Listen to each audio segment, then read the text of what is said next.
Hey guys, let's get more news about Steelers, but first, don't forget to subscribe and leave your like. Mike Tomlin wants more offense early in games. Here's how he can make that happen. TribleIV's daily and weekly email newsletters deliver the news you want and information you need, right to your inbox. There was plenty to like about the Pittsburgh Steelers' 20-10 win over the Los Angeles Chargers on Sunday. One thing that head coach Mike Tomlin didn't like, though, was the team's poor offensive start. That's understandable.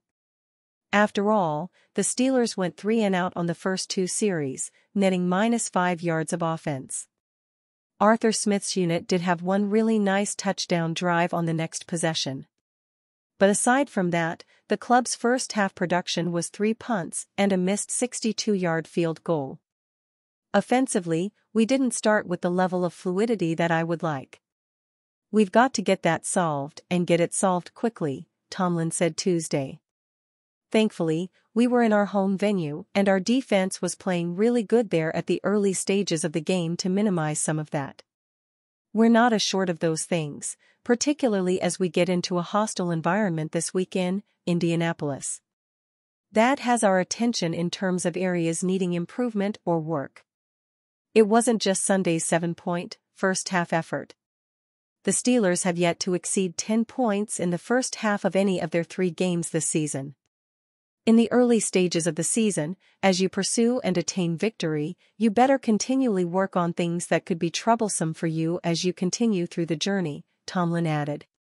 Lack of fluidity in our starts, 3-and-outs and things of that nature, just doesn't tee us up to play the type of ball that we desire to play.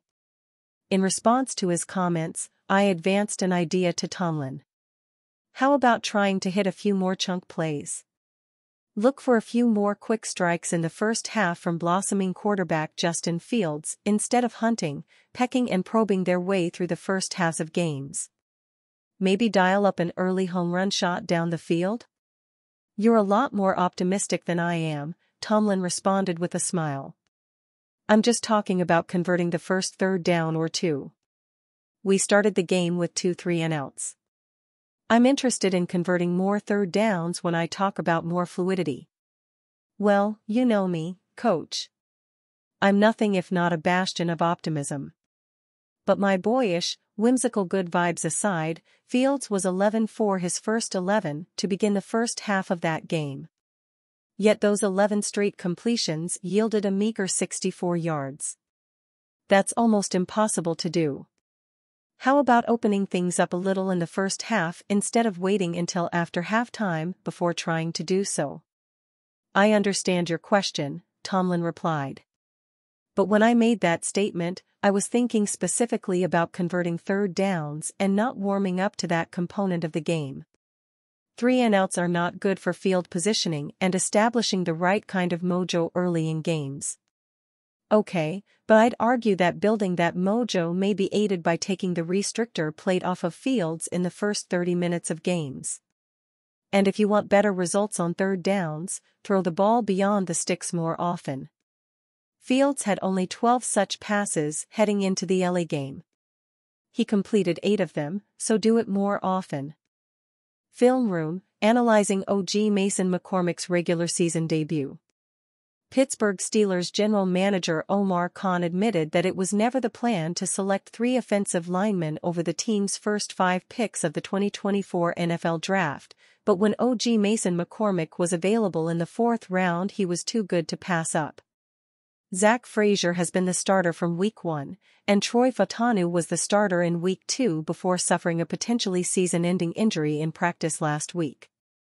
Injuries across the offensive line gave McCormick his first opportunity to play in a rotation with Spencer Anderson, and showed some of the traits that made him an attractive pick to the Steelers in the draft. Anderson got the start, but they rotated McCormick at left guard for certain series. They also seemed to have prepped a tackle-eligible package for Broderick Jones with Fautanu scheduled to start, but gave that role to McCormick when it became clear they would need Jones at right tackle. He ended up playing 13 snaps as a tackle-eligible tight end, and 12 as a true left guard. Pro Football Focus gave him a 57.2 overall grade for his debut effort, including a 82.6 pass blocking grade and a 52.0 run blocking grade. Let's get into his tape to see what he did well and what he needs to improve on. I am a sucker for offensive linemen who play to the whistle, and McCormick definitely fits that description. He was playing to or even through the whistle frequently on Sunday. He definitely has some nastiness to his game. He even made the tackle on Justin Fields' interception. As soon as the pass cleared him, he hustled to the play and made the tackle. McCormick allowed 0 pressures and showed some good stuff in pass protection. On the below play, he kept his hands in tight to latch onto the defender and mirrored well with his good footwork. This resulted in him anchoring and giving almost no ground. The one time he got in trouble while pass blocking, he had his right arm out to make sure he wasn't sliding into Frazier to trip him up.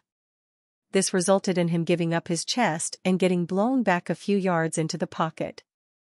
I liked McCormick's ability to recover on the below play. His hands were initially swiped away by DL Morgan Fox, but he mirrored with his feet and reset his hands to keep a clean pocket.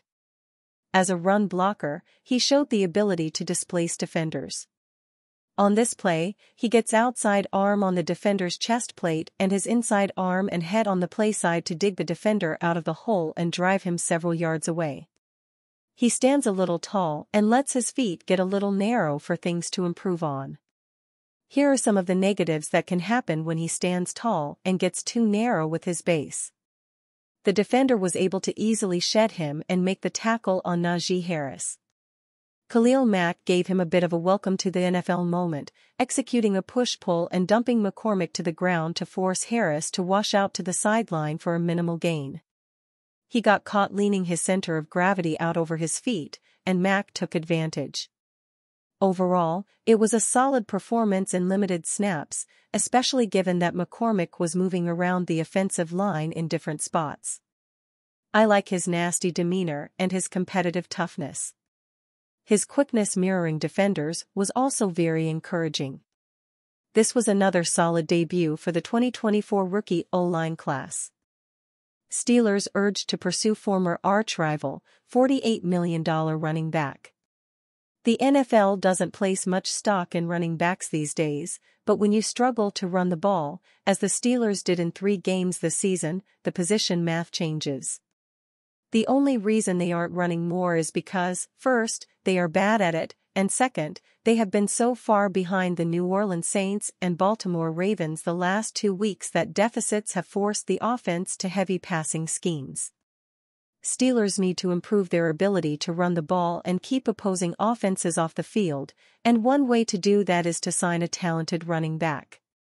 And although he couldn't help them until next year, the NFL scouting department at Bleacher Report on Monday, September 23, looked at the Steelers' future and suggested they go after the Texas native and current Minnesota Vikings starter Aaron Jones in 2025 free agency.